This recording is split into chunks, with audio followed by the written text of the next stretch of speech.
กองผู้ซุ่มส่งเสียงเวียกงานองค์การจัดตั้งซาวนุ่มประจำไตรมาสที่ 2 ปี 2019 ซึ่งได้จัดขึ้นในวันที่ 26 มิถุนายน 2019 โดยการเข้าร่วมเป็นประธานของฐานพันโทสายสมรสาลีคำห้องหัวหน้าของการเมืองผู้สินำเวียกงานองค์การจัดตั้งมหาชนกองพลทหาร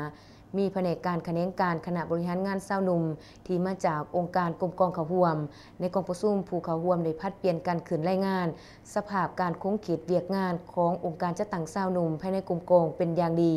พร้อมกันจัดตั้งปฏิบัติด้วยความรับผิดชอบสูงเอาใจใส่ศึกษาอบรมการเมืองแนวคิดให้พนักงาน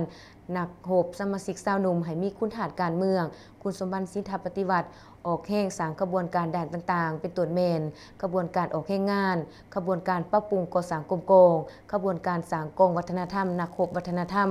กระบวนการสร้างกองสามปอดกระบวนการสร้างซาวนุ่มซีบุกติดพันกับการปฏิบัติหน้าที่ของกลมโกงตามขอบเขตความรับผิดชอบให้มีความสงบโดยพื้นฐานจากนั้นผู้เข้าร่วมก็ได้พร้อมกันประกอบคำคิดคำเห็นต่อกองประชุมเพื่อพร้อมกันปรับปรุงแก้ไขข้อที่ยังคงค้างให้หมดไปเทื่อละก้าวตอนท้ายยังได้รับฟังการโอลมประธานกองประชุมซึ่งสหายได้ย่องย่อส้มเซยโตผลงานที่ญาติมาใด